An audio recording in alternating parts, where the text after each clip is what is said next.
Everyone, remain calm. Yeah, that's how it always starts. But then later there's running and screaming. Somebody talk to me! What is happening? Welcome to Jurassic World. You're listening to the Jurassic Park Podcast. You want to consult here or in my bungalow? Hold on to your butts. Well, we're back. Hello and welcome to the 48th episode of the Jurassic Park Podcast. I'm your host, Brad Jost, and we are here to discuss all things Jurassic Park. In this episode, we have a recap of some of the news from this week. We've also got a big listener segment with some voicemails and an email, and we'll wrap it up with a few words from Chris Pratt and a track by Paul Swartzel in our audio segment. Before we get into it here, I wanted to mention that the podcast is now on Google Play Music. Hopefully that makes it easier for some of you to listen. Now, I've noticed it's available online, but I don't think it's available in the app yet, so keep checking. So do us a huge favor, go over to Google Play Music, subscribe to the podcast, even if you are subscribed elsewhere. It'll definitely help out our rankings over there. I'll make sure to post all the links in our show notes. Let's get things started off with a bit of Jurassic news from around the world.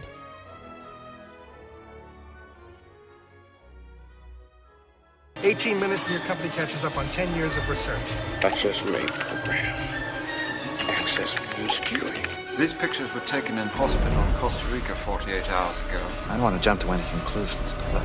Boy, do I hate being right all the time. Today, I guarantee it. So the big news from this past week was when J.A. Bayona was announced as the director of the sequel to Jurassic World. Now, I know I covered this in a special update episode, so if you haven't listened to that, go back and check it out. Now, Bayona has done an interview recently and was, of course, asked about Jurassic World 2. Now, he said that there is a title in place, but of course, it's a secret. And he also mentioned that Jurassic World did not pull him away from World War Z. It was more of a timing issue with that film. It seems like it really wouldn't have worked out with the time frame they allotted, especially with his work on A Monster Calls this year. So it seems like he is really going to leave his mark on this franchise, and I am really excited to see what he brings.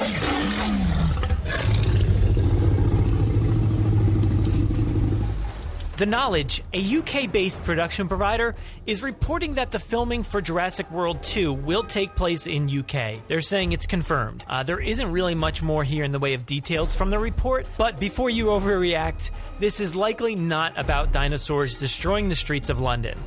We are probably just talking about them filming in a studio like Pinewood, where Star Wars and James Bond film. You know, some of the biggest scenes in the Jurassic series have taken place inside a soundstage. If you take the T-Rex breakout or the RV going over the cliff in The Lost World, you know, both of those were shot on a soundstage.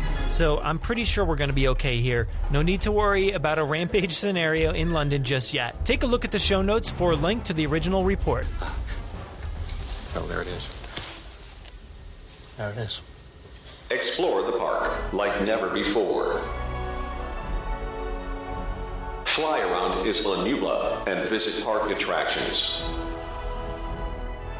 Get up close and personal with our dinosaurs. And experience Jurassic World the way it was meant to be experienced. Jurassic World 3D Project. Download it today for free. I'm not a computer nerd. I prefer to be called a hacker. Aren't you supposed to be a genius or something? I can't get Jurassic Park back online without Dennis Nedry. Incorporating all the latest technologies. We shouldn't be here. And there's 5 dinosaurs. How many Sarahs do you think are on this island? So this week, the plan is to cover a bunch of feedback and questions we've recently received.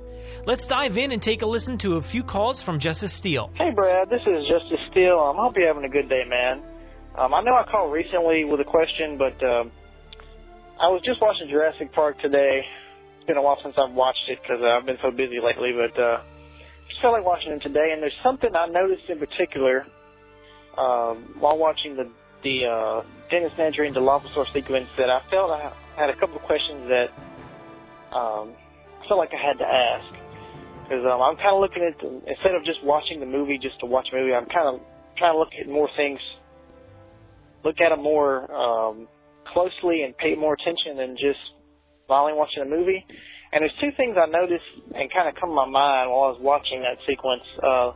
First thing, my question is, do you think the Dilophosaur attacked Dennis Nedry because of him lifting up the hoodie?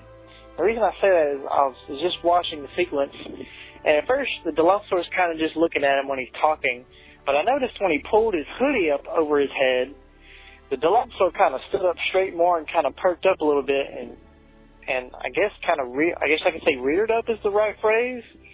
Like I kind of noticed that. It's like he's just talking to him normal, wasn't no big deal, but when he pulled his hoodie over his head, it's like the Dilophosaur kind of reared up, kind of got a little more straight, cocked his head looking at him. And I kind of almost think he thought Dennis was kind of getting in a defense mode. I know there's a particular, this is kind of off subject, but there's a particular lizard, I don't remember what it's called. It's similar to the Dilophosaur in that it has a neck flap just like that. And whenever it sees another one kind of show its flap or see something make a movement like that, it's almost considered an aggressive move or like a defensive move, and it causes the other one to kind of get mad and want to come and fight. So that's one thing. Another thing I thought of was, what would you think would have happened if Dennis Nedry would not have died and he would have got the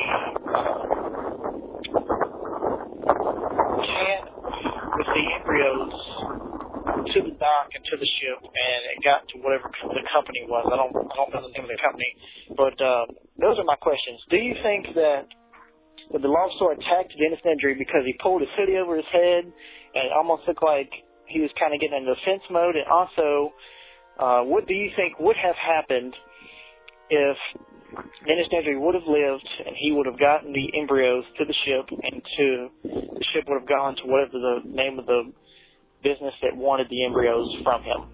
And those are my questions. So I thank you, man. You have a blessed and awesome day, and I will see you later. All right. Thanks, man, for sending in the voicemails. All right, so there's two questions here. Let's start off with the Dilophosaurus question.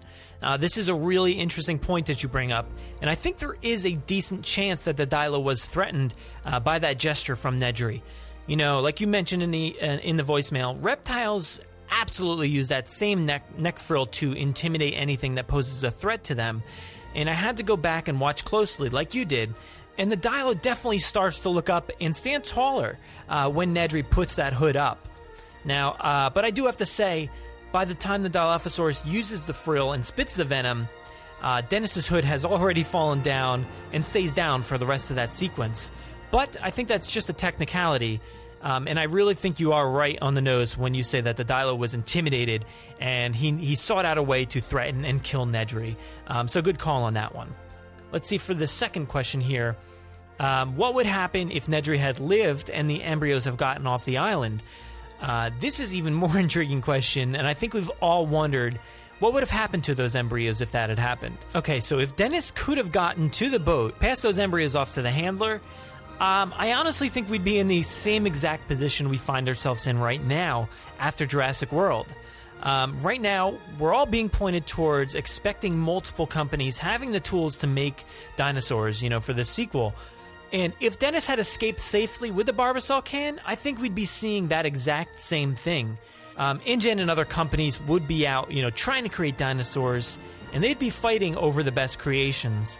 And I think I'd expect another park to debut, after the fall of Jurassic Park, because in this scenario, we'd still have to assume Jurassic Park fell, the fences went down, the dinosaurs escaped, and I think that would give another company the opportunity to take over if those embryos had gotten off.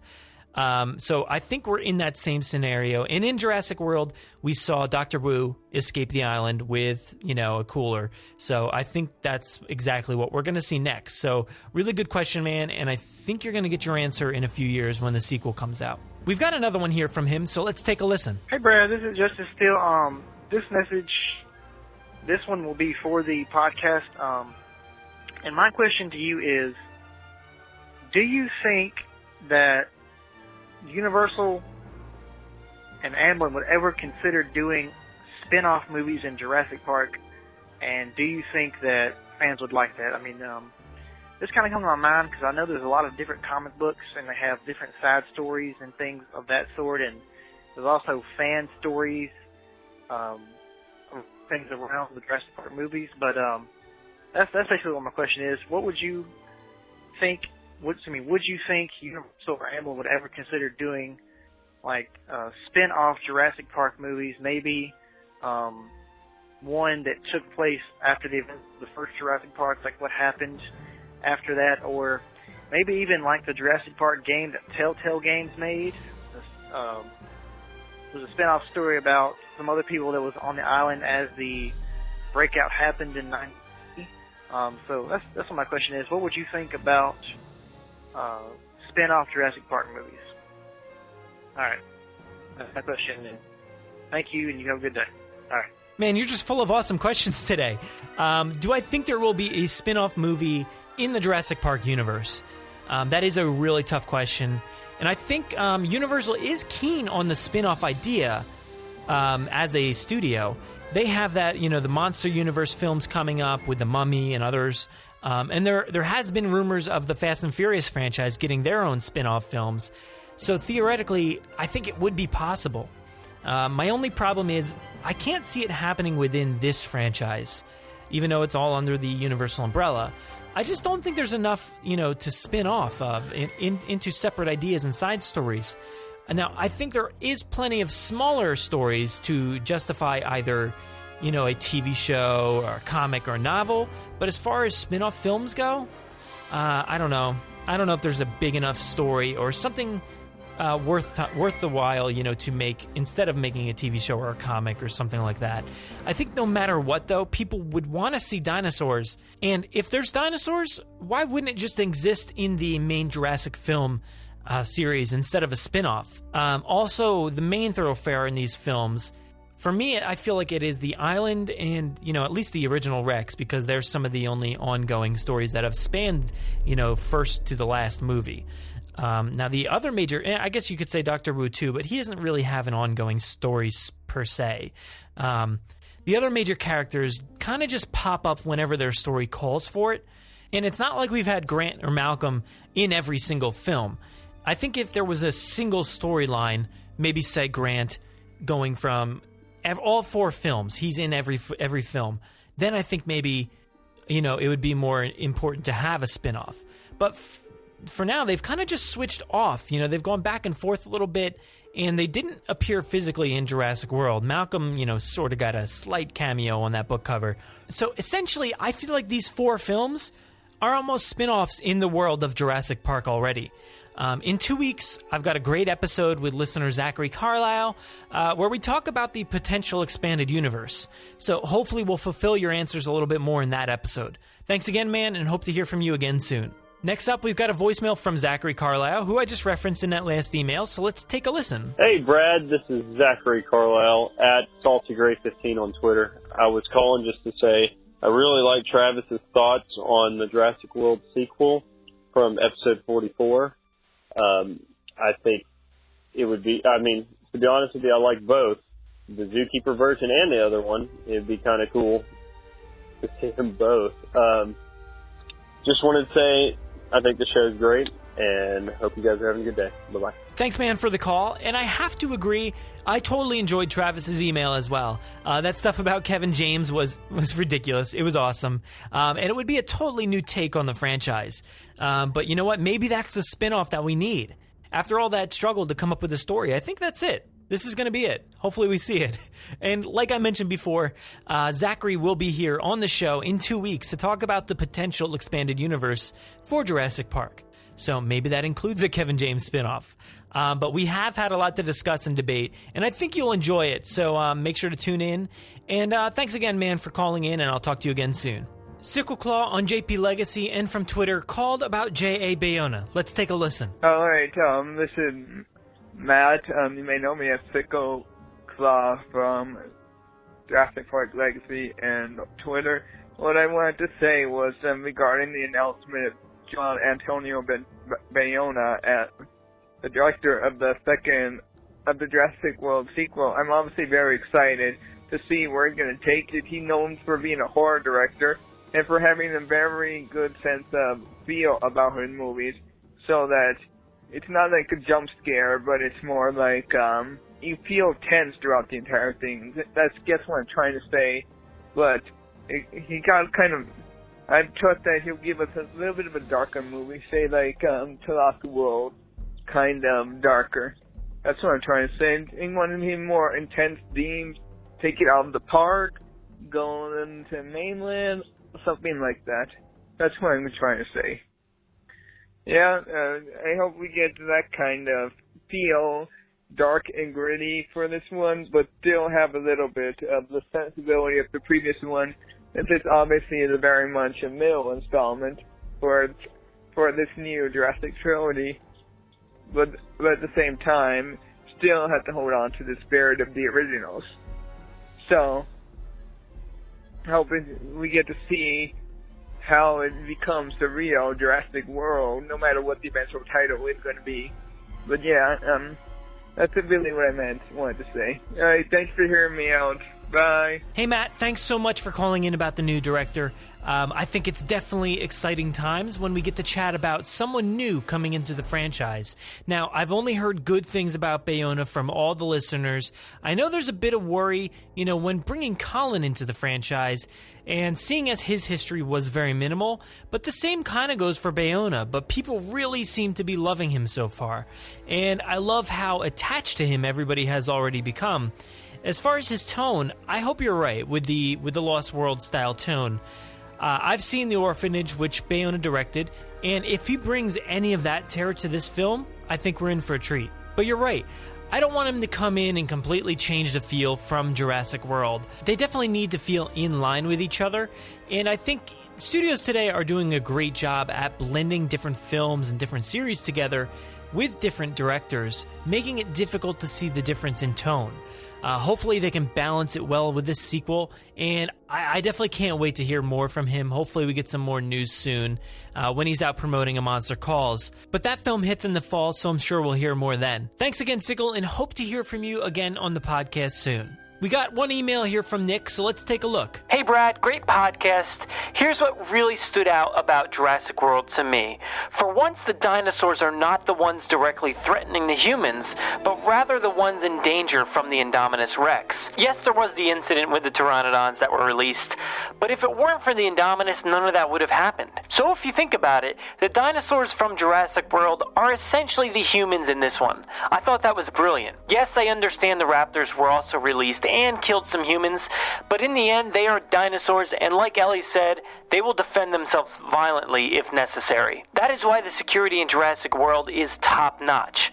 In the end, I'm glad they used this unique approach and made it about the Indominus and not a pointless chase fest like the third film. He also says, Hey Brad, Nick again. I hope you're having a fantastic Sunday, and I'm really looking forward to listening to episode 46 about your love for The Lost World.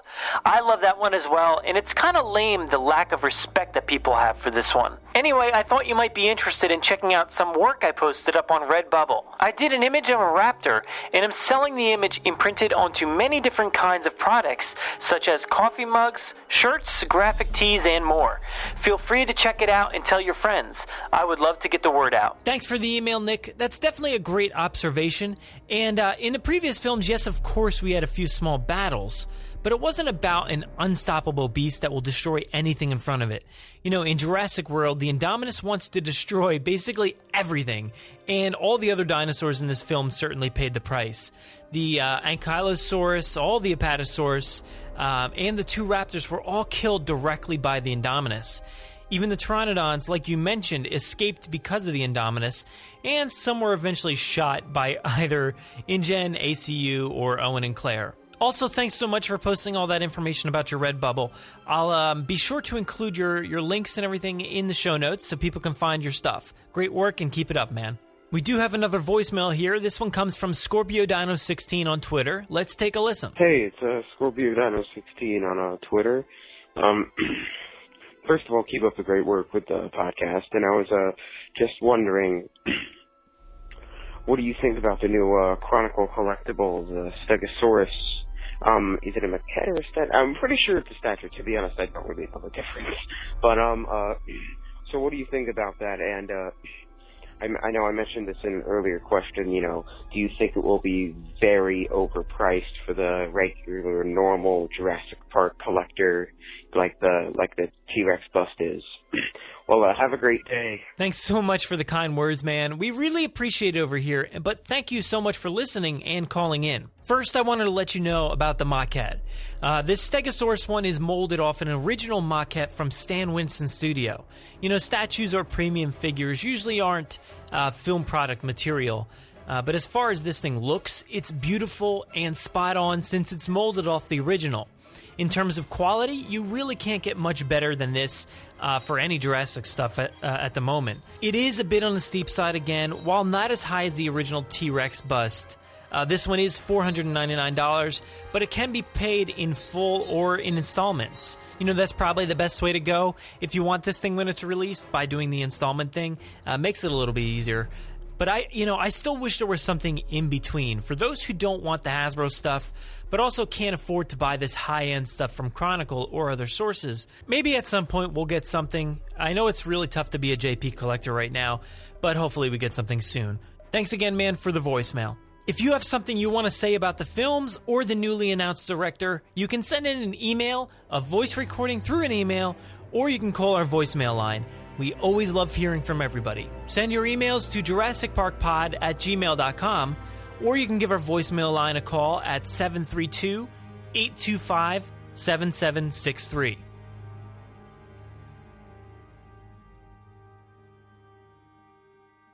Oh, hear fire, do not fire! God creates man. Man destroys God. Man creates dinosaurs.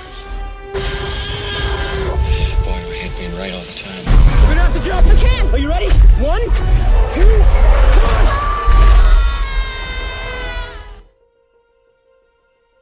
The first thing we have here in the audio segment is a clip from Chris Pratt. This one comes from MTV News and Josh Horowitz. Chris talks a little bit about the start date and the story. Take a listen.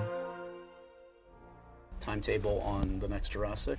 The timetable for shooting, I think, is like beginning of 2017. Okay. So the release would be probably, summer of 2018, which is crazy to think it's 2018. Hold on, I'm going to wipe this sweat real quick. You dab, you don't rub. That's the key, right? And now I eat it. No, Chris, don't do that. Oh my God. Are you okay? Yeah, I'm fine. Do you know anything storyline, again, on, I don't expect you to say anything, but have they teased you with what's to come in Jurassic, the next one? I know a little bit about it. Something, I feel like I saw something. Really? Something wonderful. The little bit I know is definitely something wonderful. Surprised you, intrigued you? Completely. I was really, really excited about what they're doing with this movie.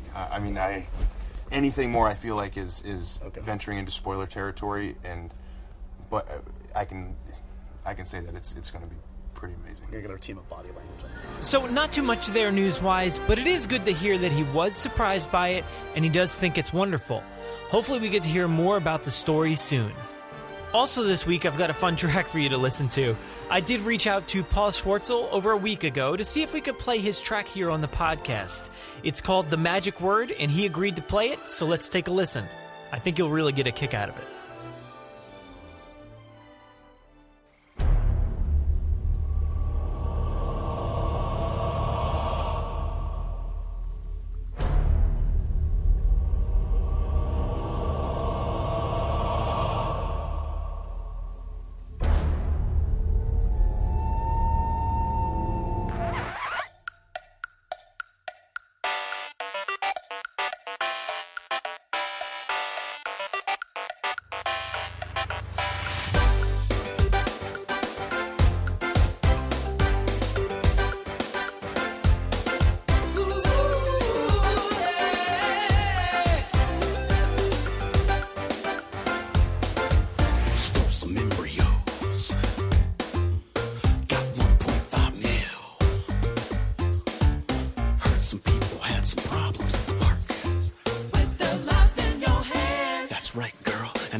it up and snack it up. Spit venom, the attack of the lump of soul. Then I'm gonna run you over when I come back. Yeah, for more.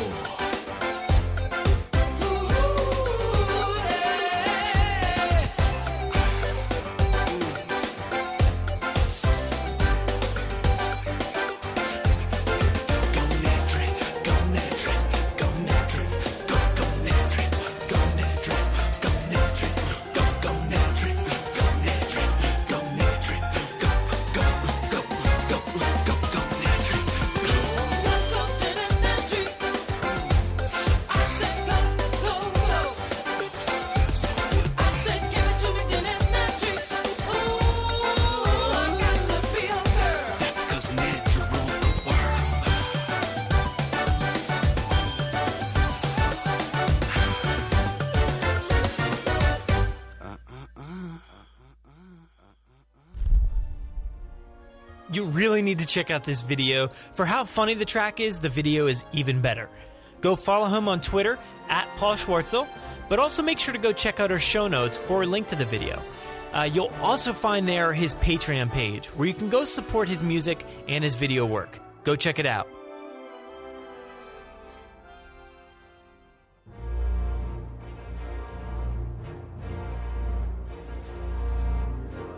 Thanks for listening to the 48th episode of the Jurassic Park Podcast. Of course, I need to thank Justice Steele, Zachary Carlisle, Matt, Nick, and Scorpio Dino for sending in their feedback. I really love getting voicemails and emails from the listeners, and it also helps to give my voice a break when you guys call in. So thank you and keep them coming. Also thanks to Paul Swartzel for letting us use his track. Make sure to go check out his track, The Magic Word, and go support him over on his Patreon page so he can keep making awesome music and videos for you guys. If you want to interact with us, we do most of our work over on Twitter, @Jurassic Park Pod. We're also on Facebook at facebook.com/Jurassic Park Podcast, and our Instagram handle is @Jurassic Park Podcast. You can listen to us via iTunes, don't forget, Google Play Music now, Stitcher, SoundCloud, Podomatic, and YouTube, or really wherever else podcasts are found. So make sure to subscribe to automatically get new episodes each and every week. If you haven't already, please give us a 5-star review in iTunes or a great review wherever you listen to the podcast. You will seriously help out our rankings and make it easier for fans like you to find us. We're usually spotted commenting on the Jurassic Park subreddit as Jurassic Park Podcast. Don't forget to check out our show notes for all the links you heard here today. If you want to get a hold of us, you can email us with any news stories, MP3s, segment ideas, pictures, top 5s, or comments to JurassicParkPod@gmail.com. Or if you'd like to record something for the show, send it in to us and we'll feature it in an upcoming episode. If you don't have any way to record, you can give our voicemail a call and leave us a message. That number is 732-825-7763. Thanks for listening and enjoy.